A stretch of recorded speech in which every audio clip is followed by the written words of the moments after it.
aí, pessoal, tudo bem? Sejam muito bem-vindos à nossa 14ª videoaula da disciplina de máquinas térmicas. E hoje nós vamos tratar a respeito das relações isentrópicas. Vamos dar início, então, à nossa aula de número 14. O que acontece com a variação da entropia para processos isotérmicos reversíveis? Bom, para processos isotérmicos, a temperatura não varia. E a gente espera também que a taxa ela se mantenha constante, a taxa de transferência de calor. Desta forma, então, a variação da entropia ela é dada simplesmente pela razão entre o calor transferido e a temperatura, no caso de uma temperatura então constante, uma temperatura T0. E quando que ela vai ser útil, esse cálculo da variação da entropia? Para a determinação da entropia de reservatórios térmicos, aonde eles podem tanto absorver quanto fornecer calor indefinidamente, mantendo o quê? Mantendo temperaturas constantes. Essa é a característica dos reservatórios que nós vimos aí em aulas anteriores. Desta forma, a temperatura ela é infinita, né? A variação da temperatura ela não ocorre em reservatórios. Então, ela vai ser muito útil para estes cálculos.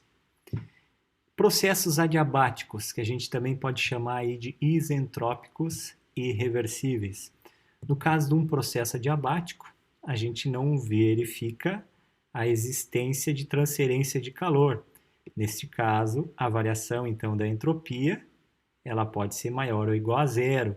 E no caso de um sistema reversível, a igualdade ela vale para a variação da entropia. Significa então que para essa variação, a entropia do ponto final é igual à entropia do ponto inicial. A gente pode estar relacionando também a entropia, uma vez que ela é uma propriedade, a gente pode estar expressando ela por outras propriedades mais familiares, como a pressão, volume e temperatura, utilizando o que a gente chama aí de relações TDS. Né? O nosso TDS é o isolamento aí do calor, né? Como é dado aqui por essa expressão, o calor, o incremento de calor de um sistema internamente reversível, ele nada mais é do que o produto da temperatura e da variação da entropia. Como é que a gente consegue então fazer novas relações aí de propriedades através da entropia? Fazendo aí a primeira lei da termodinâmica para um sistema fechado. Então vamos imaginar esse sistema sendo um dispositivo pistão-cilindro, onde ocorre transferência de calor e ocorre uma execução de trabalho. Todos eles de forma internamente reversível. Então não significa que externamente a esse sistema esteja ocorrendo aí condições reversíveis. Para o balanço, então, desse sistema, o incremento de calor menos o incremento de trabalho é igual à variação da energia interna desse sistema.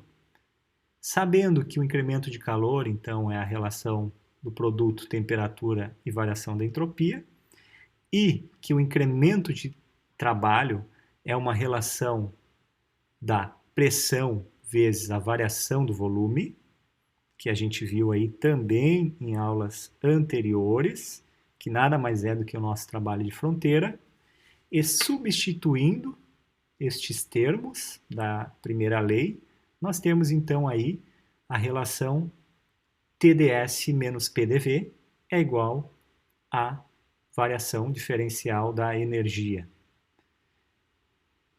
Se nós trabalharmos aí na unidade de massa, numa relação aí específica, a gente chega aí à nossa conhecida equação de Gibbs, aonde ela é nada mais do que a expressão TDS é igual a dU mais PDV, isso na unidade aí de kJ por quilo.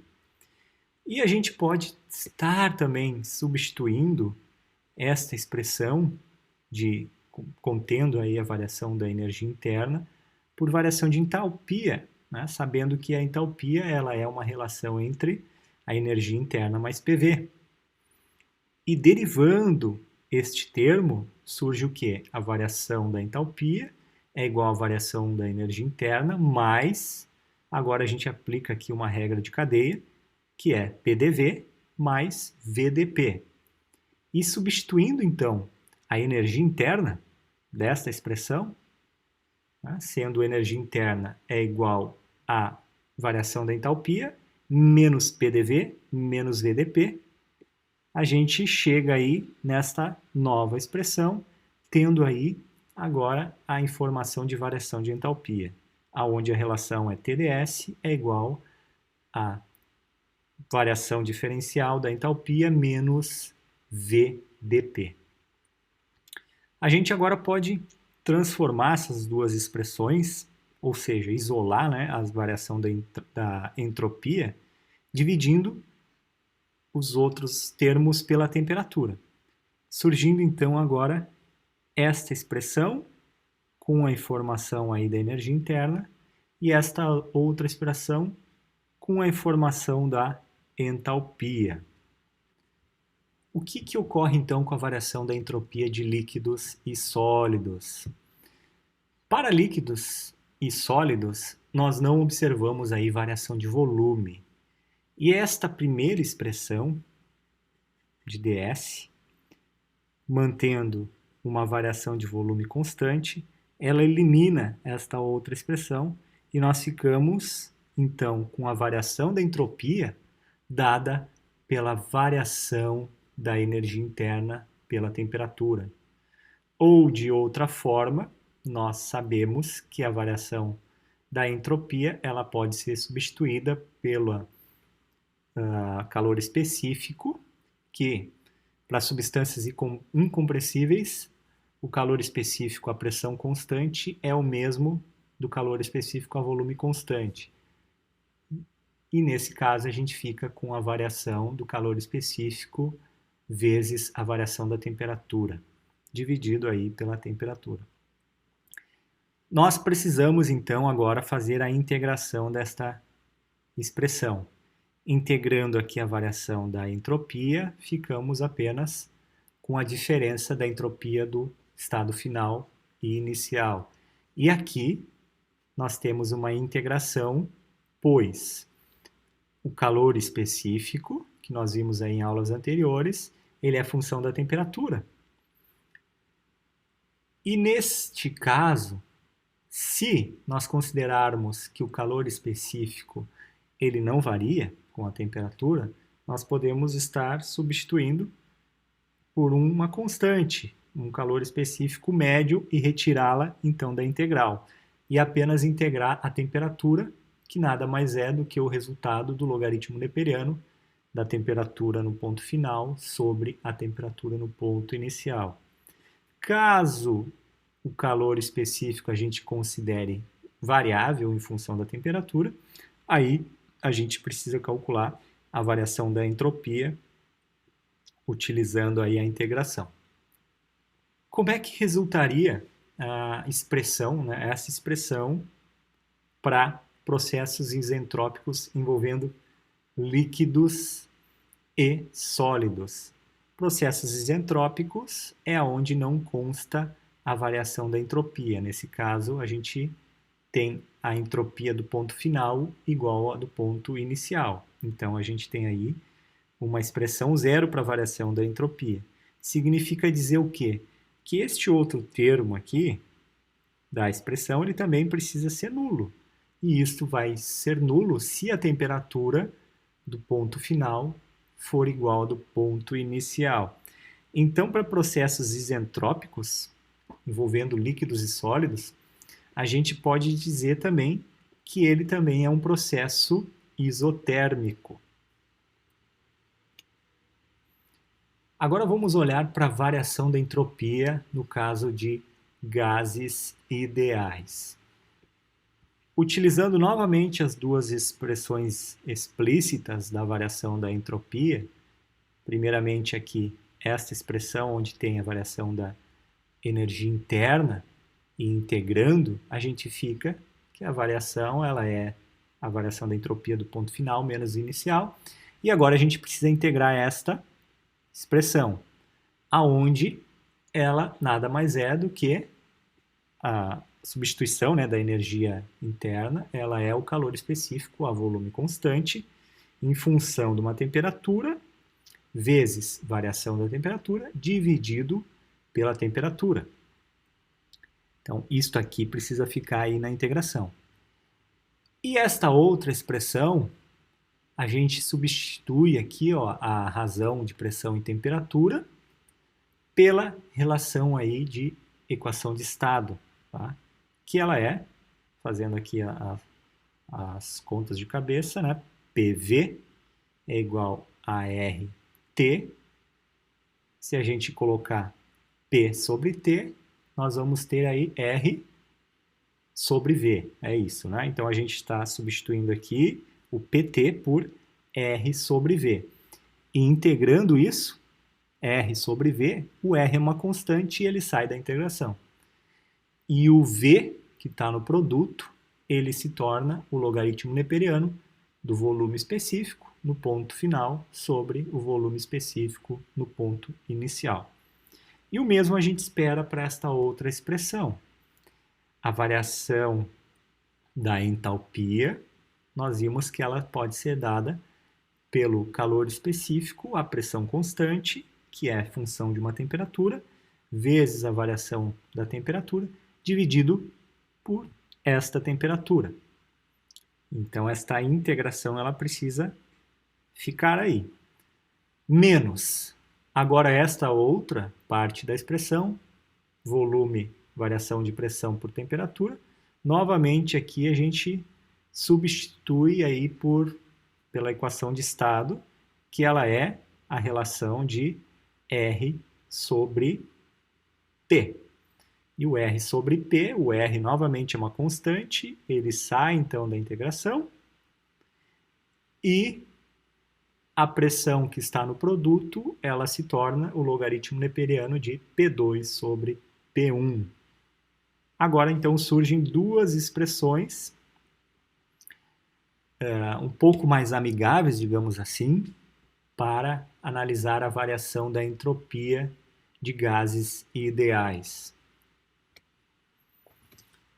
Nós também podemos trabalhar aí com diagramas. A gente tem aí o diagrama de Muller, aonde a gente observa a variação da entalpia por entropia. Então pode ser que a gente tenha algum problema, onde a gente queira obter ou uma propriedade ou outra, e tendo informações tanto de pressão quanto de temperatura ou de títulos, a gente consegue obter ou uma propriedade ou outra. Tá? Então ela vai ser mais útil, né, esse diagrama que nós vamos ver aí mais para frente nos ciclos de potência a vapor. Agora aqui a gente apresenta as relações isentrópicas, considerando processos isentrópicos para gases ideais. E aí nós temos duas situações. A primeira situação delas é a gente faz aí uma análise aproximada, ou seja, a gente considera os calores específicos constantes. De qual expressão? Vamos voltar aqui nesse slide, aonde a gente determinou aqui uma integração da variação da entropia para o CV e uma integração da variação da entropia para o CP. Considerando esses calores específicos constantes, eles saem da integração e eu integro apenas a temperatura, que nada mais é do que o logaritmo neperiano do produto das temperaturas do ponto final e inicial. E o mesmo serve para esta outra expressão. Então vamos voltar a este slide. Tendo uma relação aí isentrópica, a variação de entropia é a mesma do ponto final e inicial, ou seja, é zero essa diferença. E aí a gente monta um novo termo, uma nova expressão, colocando logaritmos em cada lado aqui da expressão, fazendo uma relação aqui onde eu tenho o menos R sobre CV, lembrando um pouquinho de trabalhar aí com logaritmos, né? ele fica elevado aqui no V2 sobre V1, e para tirar o sinal, eu inverto, fica um V1 sobre V2, que é elevado na R sobre CV. E como eu tenho o logaritmo dos dois termos, eles também saem da expressão. O R, a gente sabe que é uma relação do calor específico à pressão constante menos o calor específico a volume constante. E um K também que vai ser útil para nós, que é a razão entre os calores específicos, a pressão constante e a volume constante. Fazendo as devidas substituições, a gente cria aí o K-1 e uma expressão aonde o produto da temperatura tem a mesma relação do produto do volume elevado na K-1. E para esta relação, a gente adotou aí como sendo a primeira relação isentrópica para gases ideais, sob a hipótese de calores específicos constantes. Então, é a nossa análise aproximada. E agora, para aquela outra expressão que foi derivada a partir da entalpia, a gente faz o mesmo procedimento. A nossa variação de entropia é zero. Eu tenho, então, Cp, que é constante, que é dado por Ln de T2 sobre T1, menos R, Ln de P2 sobre P1. Eu rearranjo as expressões, aqui tendo os logaritmos em cada lado da expressão. Eu substituo R sobre Cp por um K menos 1 sobre K, e eu tenho, então, a segunda relação isentrópica, que é uma relação entre a razão das temperaturas é igual à razão das pressões elevado na K menos 1 sobre K. Vale lembrar aqui, ó, que eu tenho uma relação de ponto final inicial e aqui ponto final inicial para a pressão.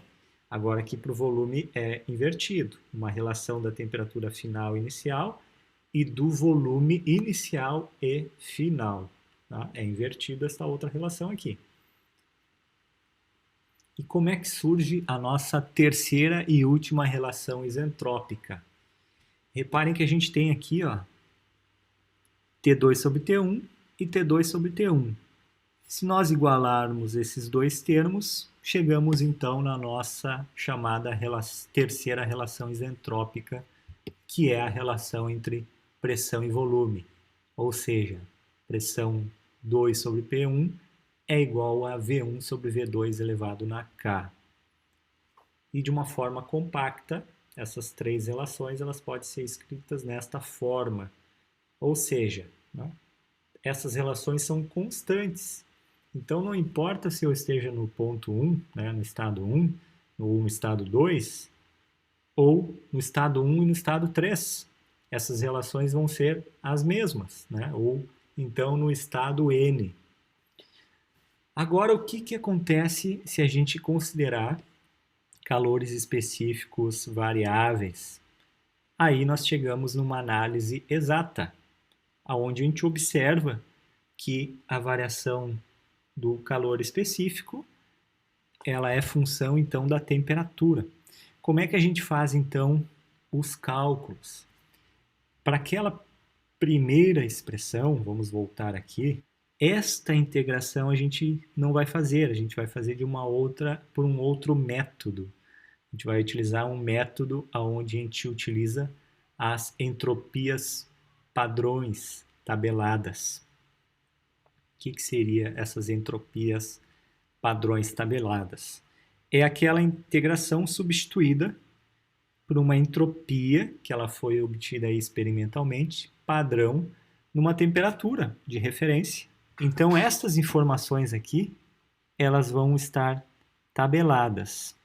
E muitas vezes a gente não sabe uma entropia num ponto final, mas a gente consegue obter uma entropia padrão num ponto final, né, isolando esta entropia e obtendo ela a partir dos dados iniciais. Por exemplo, aqui eu tenho informação de pressão final inicial e eu tenho a informação da temperatura inicial padrão. Bom, vamos então para os exercícios para ficar mais claro aí o uso das nossas expressões. Exemplo 14.1. Determine a variação da entropia da água contida num sistema fechado à medida que muda de fase de líquido para vapor saturado, quando a pressão é de 0,1 MPa e constante. Por que a mudança de entropia é positiva para este processo? Bom, vamos imaginar aí o nosso sistema, né? Um sistema fechado, podendo ser aí um dispositivo pistão-cilindro, onde eu tenho água inicialmente na forma líquida e eu quero saber qual foi a variação dela na passagem de líquido para vapor saturado a uma pressão constante. No caso de uma pressão constante, significa que o meu êmbolo aqui ele é móvel, né? O meu pistão ele é móvel. Tá? É um sistema fechado, matéria não vai sair desse sistema, mas é um dispositivo móvel, pois eu vou aplicar energia aqui nesse sistema para a água mudar de fase, de líquido para vapor saturado, e no caso do êmbolo ele ser fixo, a pressão ela iria mudar. Na situação onde a pressão é constante, o meu volume vai variar e vai equalizar a pressão, mantendo sempre uma pressão constante. Então essa é a primeira análise que a gente precisa se dar conta. Eu quero saber aí a variação da entropia. Eu vou então para o uso de tabelas. Uma vez que eu tenho água líquida, eu utilizo então o valor da água líquida a 0,1 MPa para obter aí a entropia do ponto inicial. E eu vou na tabela com a informação aí do vapor saturado para pegar a entropia do vapor saturado. E esta variação da entropia, ela é nada mais do que a entropia do vapor saturado menos a do líquido saturado, tendo aí então um valor de 6,05 kJ por quilograma Kelvin. Então esta foi a variação da entropia na mudança de estado de líquido para vapor saturado. E a pergunta, né, por que a entropia ela é positiva? Porque para que ocorresse essa mudança de fase, foi necessário ocorrer aí uma transferência de energia, né, na forma aí de calor que foi adicionado para a água. Uma vez que foi adicionado calor, aumentou-se então a entropia. Exemplo 14.2. Vapor a 1 MPa, 600 graus Celsius, expande numa turbina a 0,01 MPa. Se o processo é isentrópico, determine a temperatura final, a entalpia final do vapor e o trabalho da turbina. Inicialmente, então, a gente tem que pensar aí no nosso sistema, sendo aí uma turbina, então, contendo aí uma entrada, uma saída. Então, os fluxos mássicos são iguais. O nosso M ponto, né, M.1 é igual a M.2, que nada mais é então do que um M ponto. A gente não tem aí quantidades, então, deste fluxo, então a gente vai determinar aí um trabalho específico, em função aí de uma quantidade mássica. Eu tenho vapor entrando a 1 MPa e 600 graus Celsius.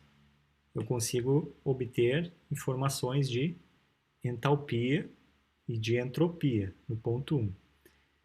E na saída eu tenho uma expansão deste vapor a uma pressão de 0,01 MPa. Eu não sei qual é a fase desse meu fluido na saída da turbina, mas eu consigo obtê-la a partir da ideia de que este dispositivo ele é isentrópico, ou seja, ele não vai variar a entropia, ou em outras palavras, ele é um dispositivo adiabático, não vai ocorrer aí transferência de calor. Desta forma, eu tenho duas informações na saída. Eu tenho a entropia do ponto 2, que é a mesma do ponto 1, e a pressão. Tendo essas informações, eu sei em que estado se encontra o meu fluido. Se ele é uma mistura de líquido e vapor, ou se ele continua sendo vapor, que no caso aqui vai ser um vapor superaquecido nessas condições, né? Ou se é somente líquido, que não vai ser a situação, né? A saída da turbina a gente espera que tenha muito mais vapor e pouco líquido. E aí a gente obtém o que a gente quer para determinação do trabalho da turbina, que são as duas entalpias, a entalpia no ponto final e inicial. Entalpia essa que a gente não sabe se é uma entalpia de mistura ou se é uma entalpia de vapor superaquecido, né? É muito provável que tenha um título aí na saída e seja uma entalpia da mistura. E a outra informação é a determinação da temperatura final. Vamos então para o nosso exercício, considerando algumas informações, né? O uso de tabelas de vapor, considerando que é um processo isentrópico, adiabático, conservação de massa, tudo que nós falamos, expressando a energia cinética e potencial desse sistema, fazendo então o balanço de conservação de energia. O nosso trabalho específico da turbina é a diferença entre a entalpia de entrada menos a entalpia de saída. Precisamos então dessas duas entalpias. A de entrada a gente consegue obter diretamente da tabela de vapor superaquecido a 1 megapascal e 600 graus Celsius. Nós temos a entalpia do ponto 1 e a entropia também, que ela é obtida aí nas tabelas. Do ponto 2, a entalpia do ponto 2, novamente, eu enfatizo que a entropia é a mesma do ponto 1 e eu tenho a informação da pressão. Daí nós vamos lá para o uso da tabela, fazemos aquelas 3 perguntas para saber em que estado se encontra esse fluido e descobrimos que o estado 2 está na região de saturação, ou seja, nós vamos ter um título. Então nós vamos precisar, para descobrir o título, utilizar as informações lá da tabela de pressão a 0,01 megapascal, né, pressão de saturação, a entropia do líquido saturado, que é este valor, e a entropia do vapor saturado, que é este outro valor, para descobrir o título, sabendo que a entropia 2, que é igual à entropia 1, é uma entropia da mistura. Isolando, então, o título, a gente chega num valor de 0,98.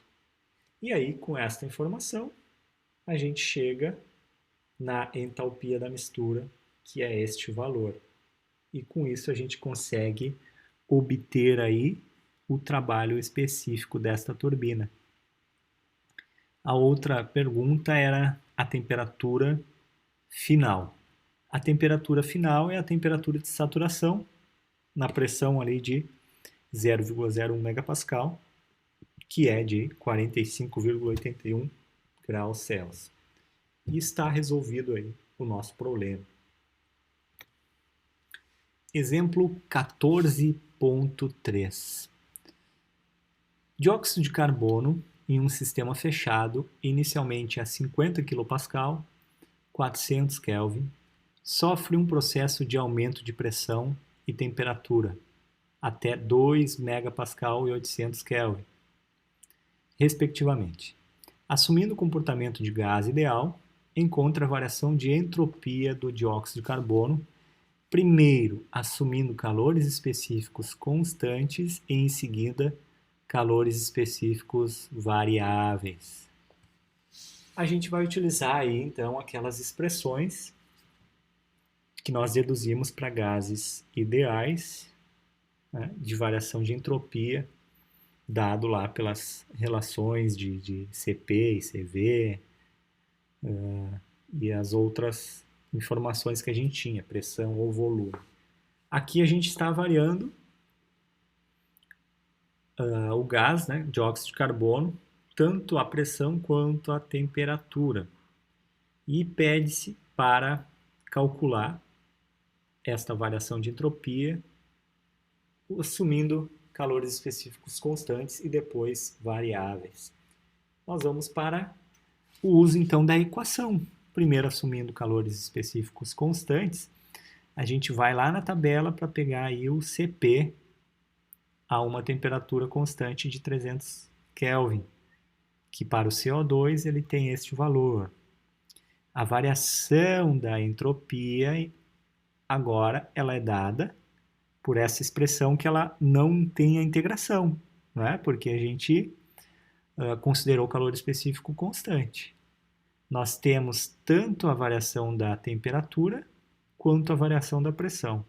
Aí é só substituir essas informações dadas nesta expressão para obter aí uma variação de entropia negativa de menos 0,1104 kJ quilograma Kelvin.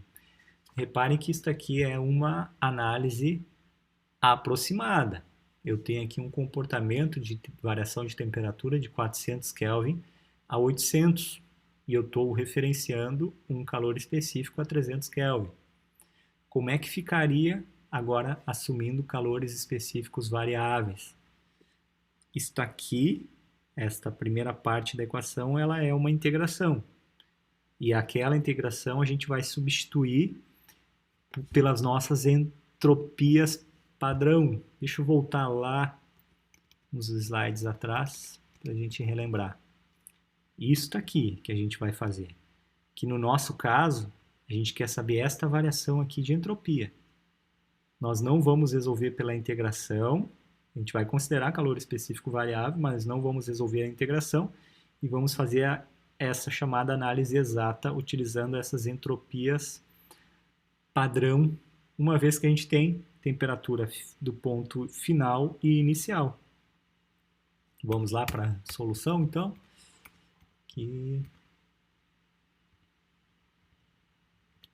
Aqui.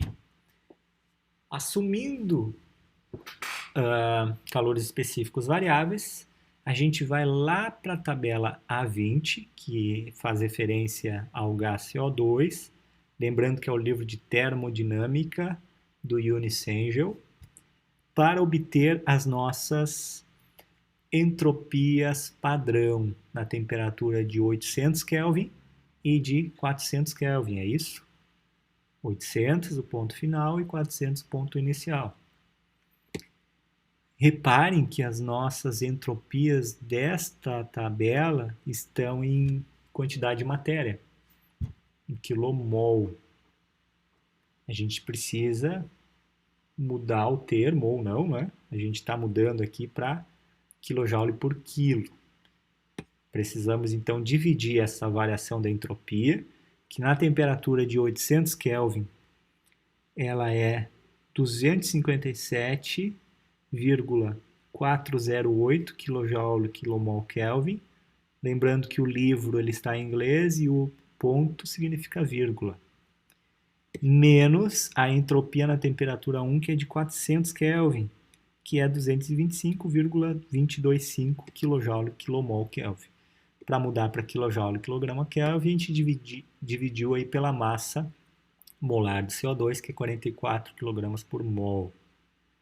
Menos o R, que é a constante do gás, e a variação da pressão 2 sobre P1 que foi dada.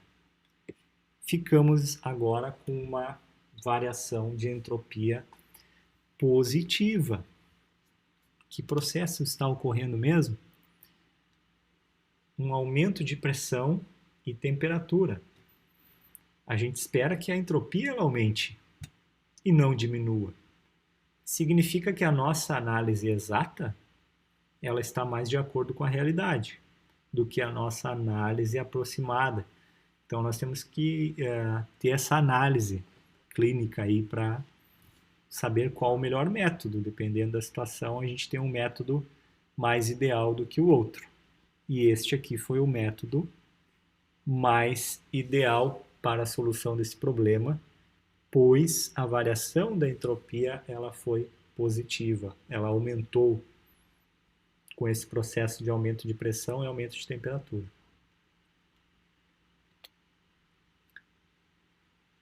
E aqui a gente tem um adicional do problema. Repita o cálculo do calor específico constante, assumindo que o Cp agora é uma constante na média dos calores específicos para as temperaturas.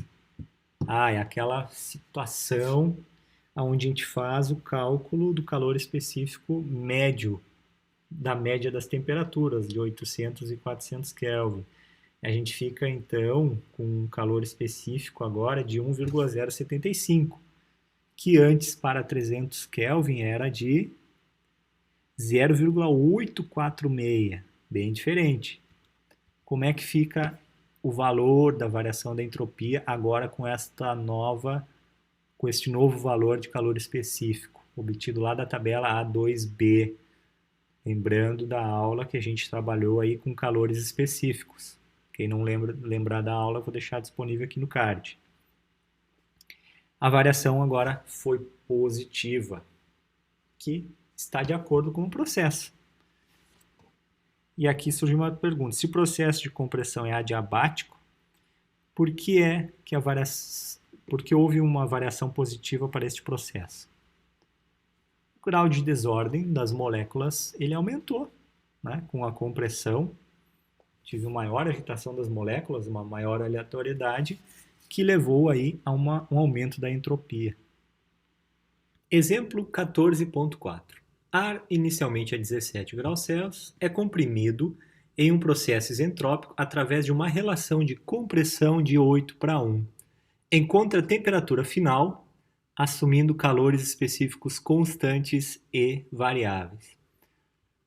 Bom, para resolver esse problema, a gente vai utilizar uma das relações isentrópicas, sabendo que a pressão ela aumentou 8 vezes com relação à pressão inicial. A gente não precisa saber qual é a pressão inicial, tá? Uma vez que a gente tem esta relação, que ela pode ser empregada naquela razão de pressão. Como é que fica então a resolução utilizando inicialmente calor específico constante? A gente pode empregar aqui esta relação isentrópica da relação entre a temperatura, que a gente quer saber qual é a temperatura final e nós não sabemos, nós só sabemos a temperatura inicial. Porém, a gente tem aí a relação de compressão. O K é a constante K para o ar, que é 1,4. E substituindo, então, todos os termos, nós encontramos aí, isolando a temperatura 2, encontramos a temperatura final de 252,3 graus Celsius. Como é que nós vamos fazer agora assumindo calores específicos variáveis? Nós vamos utilizar aquelas relações aonde eu tenho a entropia padrão. Nós vamos determinar a temperatura final uma vez sabendo a entropia do ponto inicial, da temperatura 1. Então, nós vamos descobrir a entropia do ponto final e, consequentemente, através da tabela, com a entropia encontrada, a gente descobre qual é a temperatura final. A nossa variação da entropia ela é zero, significa, então, que a gente consegue isolar a entropia do ponto final e descobri-la. Uma vez que a gente tem esta informação tabelada, a constante do gás e a relação de pressão, né, de compressão. Substituindo os valores, a gente chega na entropia padrão do ponto final de 2,26, que, entrando na tabela, a gente encontra qual é a temperatura para este resultado. E a temperatura encontrada foi de 249,4, que é diferente da temperatura, considerando o calor específico constante. E aí a gente já observa as diferenças, né, que a gente encontra através de uma aproximação e através de um resultado mais exato. Exemplo 14.5. Ar inicialmente a 0,1 megapascal e 27 graus Celsius é comprimido reversivelmente a um estado final. Letra A. Encontre a variação de entropia do ar quando o estado final é 0,5 megapascal e 227 graus Celsius. B. Encontre a variação da entropia quando o estado final é 0,5 megapascal e 180 graus Celsius. Encontre a temperatura, na C, né? Encontre a temperatura a 0,5 megapascal, que faz com que a variação de entropia seja zero. A gente vai assumir, para a resolução desse problema, gás ideal e calores específicos constantes. Desta forma, a gente consegue trabalhar com esta expressão, uma vez que o calor específico, a pressão constante, a gente utiliza ele tabelado na temperatura de 300 Kelvin. Como é que a gente encontra a variação? Né? A gente substitui o Cp, a gente tem a temperatura final e inicial e temos a relação de pressão, que saiu de 0,1 para 0,5. Encontramos uma variação de entropia positiva de 0,0507. Para a situação B, a gente vai mudar para a temperatura de 180 em vez de 227. Mudando para 180, nós chegamos aí numa entropia negativa, tá? Menos 0,0484 kJ por quilograma Kelvin. E na C, eu quero saber qual é a temperatura que faz com que a variação da entropia seja zero. A gente vai usar então uma relação isentrópica, tendo a nossa relação de pressão, né, que partiu de 0,1 para 0,5. E encontramos aí a temperatura de 202,4 graus Celsius, que deixa o meu processo operar de forma isentrópica. Então essa é a situação C. Na situação B, de temperatura de 180, eu tinha esta variação, e na letra A, na temperatura de 227, nós tínhamos esta variação aqui. Exemplo 14.6. Nitrogênio expande isentropicamente em um dispositivo pistão-cilindro a partir de uma temperatura de 500 Kelvin, enquanto seu volume dobra. Qual é a temperatura final do nitrogênio e a quantidade de trabalho que o gás fez contra o pistão em kJ por quilo? Então nós vamos ter aqui, durante a expansão em um dispositivo fechado contendo nitrogênio, um trabalho de fronteira. O que mais é falado, né? Ele expande isentropicamente. A gente não vai ter aqui, então, uma transferência de calor para dentro desse sistema, né? Ele está operando de forma isentrópica, de forma diabática. E eu quero saber, então, quando o seu volume dobrar, então eu vou ter aqui uma relação de volume de 2 para 1, qual é a temperatura final do nitrogênio e a quantidade de trabalho que o gás fez contra o pistão, aquele trabalho de fronteira, PDV, que a gente pode estar resolvendo também talvez por variação da energia interna, tá? Uma vez que a gente não tem aí informação de pressão e nem volume, só um valor informando que vai dobrar, né? Nós encontramos a temperatura final utilizando a primeira relação isentrópica, uma vez que sabemos quanto que variou o volume. A temperatura 2, então, foi de 105,9 graus Celsius. E agora, para a determinação do trabalho, a gente faz o balanço da primeira lei da termodinâmica. Uma vez que o dispositivo ele é isentrópico adiabático, nós só temos aqui um trabalho de fronteira saindo, né, sobre o meu pistão. Então, ele é um trabalho de saída. E tudo isto varia com a energia interna deste sistema, desconsiderando energia cinética e potencial. Uma vez que o nosso trabalho de fronteira ele é calculado por PDV, nós não sabemos P e nem dV, a gente pode estar resolvendo a variação da energia interna por C ΔT. Nós temos a temperatura final agora que ela foi encontrada. Substituindo então os valores, nós não temos massa de nitrogênio, então a gente vai determinar o trabalho específico, que é dado então pelo calor específico a volume constante, que a gente pega aí tabelado, e a diferença de temperatura, e chegamos aí então num trabalho aplicado aí sobre o pistão de 90,2 kJ por quilo. Vamos então agora ao nosso exemplo 14.7. Um bloco de ferro fundido de 50 kg a 500 Kelvin é jogado em um lago de grandes dimensões, que está a temperatura de 285 Kelvin. O bloco de ferro atinge o equilíbrio térmico com a água do lago. Considere um calor específico médio de 0,45 kJ/kg para o ferro.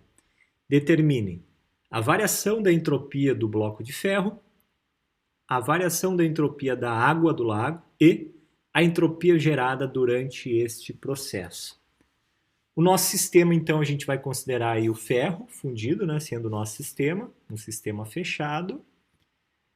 Para determinar a variação da entropia do bloco de ferro, foi dado aí o calor específico médio do ferro, de 0,45 kJ/Kelvin.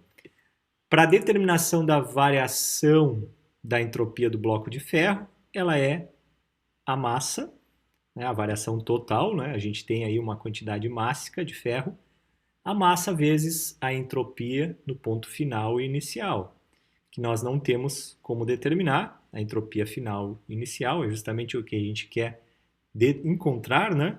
Mas a gente tem a temperatura final e inicial e temos o calor específico, que substituindo todos esses termos, chegamos a uma redução de entropia. O bloco de ferro, então, ele sofre uma redução da sua entropia. Uma vez que foi transferido calor, o bloco estava na temperatura de 500 Kelvin e o lago estava a 285. Então foi transferido calor do bloco de ferro para o lago, né? Na letra B, então, a variação da entropia da água do lago, né? Reparem que o lago ele vai permanecer na mesma temperatura, né? É um grande sumidouro que não vai variar a sua temperatura, vai absorver energia, mas sem variação de temperatura. E como é que a gente determina a variação da entropia? Primeiro a gente precisa determinar quanto de calor este lago recebe. A gente pode determinar essa quantidade de calor pela saída de calor no bloco de ferro. Então, fazendo um balanço de energia da primeira lei para o bloco de ferro, o calor de saída ele é a própria variação da energia interna, que é dado novamente por C ΔT, o calor específico médio do bloco que nós temos e a variação da temperatura. E chegamos aí numa quantidade de saída, que é a mesma da quantidade de energia de entrada de calor, né, recebida pelo lago, de 4.838 kJ. Assim, a gente determina a variação da entropia do lago, uma vez que sabemos a quantidade transferida e a temperatura do lago. E chegamos aí a uma entropia positiva, uma vez que o lago ele está absorvendo energia, está recebendo aí energia do bloco de ferro. E por fim, C, a entropia gerada durante esse processo. A gente pode determinar, aplicando aí um balanço de entropia, considerando aí um sistema estendido, que vai incluir o quê? O bloco de ferro e a vizinhança imediata, né? O que está próximo aí desse bloco de ferro, que é uma vizinhança que está numa temperatura de 285 Kelvin, né? Que é a temperatura do lago. Então, pelo balanço de entropia, a entropia gerada, eu quero saber a entropia gerada durante esse processo. Ela é dada pela quantidade de calor que sai do bloco de ferro e a temperatura ali da vizinhança, mais a variação da entropia do sistema, que é o meu ferro. Substituindo os valores, a gente chega então aí numa geração de entropia de 4,32 kJ por Kelvin. A gente pode estar resolvendo também de outra maneira. admitindo que o bloco de ferro e todo o lago como um sistema único, né? Ou seja, um sistema isolado. Então a gente aplica um balanço de entropia geral, né? Fazendo o quê? Fazendo a variação total da entropia. A entropia tanto do sistema quanto o do lago, que a gente tem aí os cálculos individuais. A do sistema, que se refere ao bloco de ferro, a variação da entropia foi de menos 12,65. Para o lago, foi de mais 16,97. Então, no balanço geral, a geração de entropia foi de 4,32 kJ por Kelvin. Bom, gente, por hoje era isso. Vamos ficando por aqui e nos vemos na próxima aula. Um abraço e até lá.